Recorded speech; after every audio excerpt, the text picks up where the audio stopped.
गंगा नदी पढ़ रहे थे, ठीक है। गंगा नदी पढ़ा रहे थे हम, ठीक है जी सर। गंगा नदी और ब्रह्मपुत्र नदी जहां पर मिलती है, ठीक है। गंगा नदी और ब्रह्मपुत्र नदी जहां पर दोनों एक, मान लीजिए ब्रह्मपुत्र नदी, सॉरी गंगा नदी और ब्रह्मपुत्र नदी जहां पर मिल रही है, ठीक है। इस जगह को हम लोग, इस संगम को, जहां पर नदियां मिलती हैं उस जगह को हम लोग बोलते हैं संगम। उसको हम लोग क्या बोलते हैं? संगम। इस संगम को ही हम नाम दिया गया है मेघना।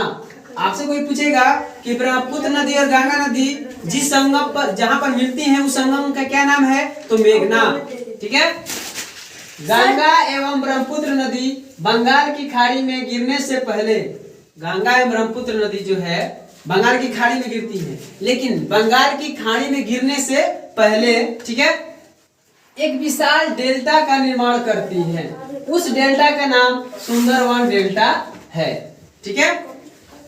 जहां पर गंगा नदी जो गिरती है बंगाल की खाड़ी में गिरती है और ब्रह्मपुत्र नदी भी, लेकिन उन दोनों गिरने से पहले एक डेल्टा का निर्माण करती है और उस डेल्टा का नाम है, उस डेल्टा का नाम है, ठीक है, सुंदरवन डेल्टा।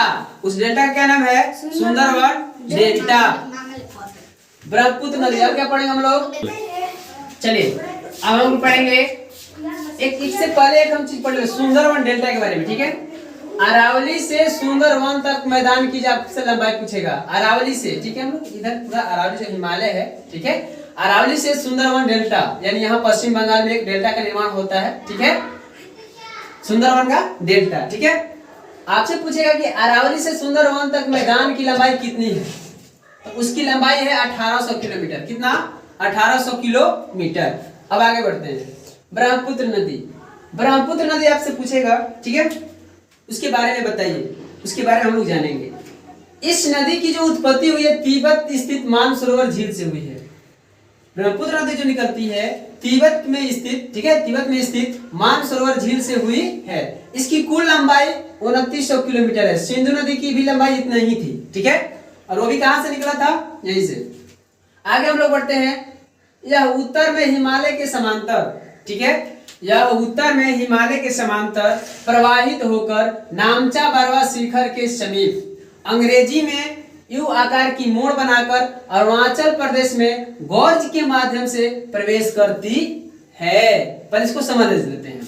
यह उत्तर में हिमालय के समांतर, मतलब ये अगर मान लीजिए ये जो हिमालय है, सॉरी, ये जो हिमालय है इस तरह से है और ये जो नदी है ब्रह्मपुत्र नदी भी इसी के समानांतर, यानी ये अगर ये हिमालय इस तरह से है तो ये जो नदी है ब्रह्मपुत्र, सॉरी हाँ, ब्रह्मपुत्र नदी ये भी इसी के समांतर बह रही है, ठीक है।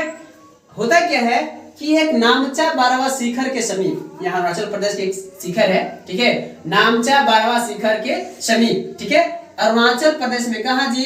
तो अरुणाचल प्रदेश में अंग्रेजी के यू अक्षर की तरह, ठीक है, उसका जो शेप होता है जिसको हम लोग बोलते हैं गॉर्ज। गॉर्ज हम बताए हैं, अगर पहाड़ को काट करके कोई नदी वहां से निकलती है उसको हम लोग बोलते हैं गॉर्ज। गॉर्ज किसको बोलते हैं? नदी को काट करके क्या निकलती है, जैसे मान लीजिए कोई पहाड़ है, ठीक है, ये मान लीजिए पूरा पहाड़ है और हम, मेरा जो नदी है इस तरह से आई है और इस तरह से करके कोई नदी प्रवेश की और इस तरह से काट दी तो यू की आकार की हो गया, ठीक है। किस आकार का हो गया? यू आकार का, ठीक है। तो ये ब्रह्मपुत्र नदी जो है किस आकार की? तो यू आकार की मोड़ बनाकर अरुणाचल प्रदेश में प्रवेश करती है। आपसे पूछेगा कि ब्रह्मपुत्र नदी भारत में कहां प्रवेश करती है, तो अरुणाचल प्रदेश में, ठीक है।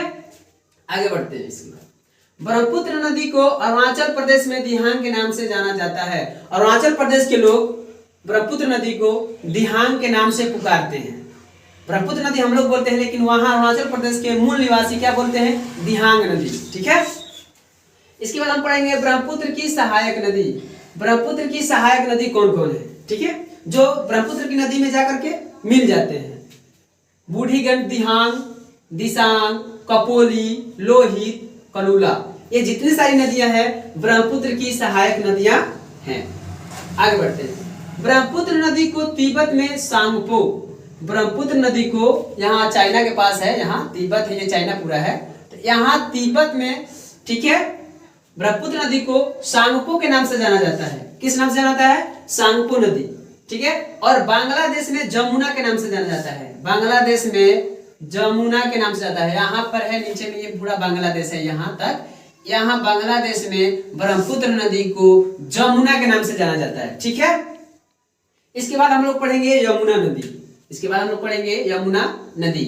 यमुना नदी हिमालय के यमुनोत्री से हिमानी से निकलकर 1375 किलोमीटर की दूरी तय करती है।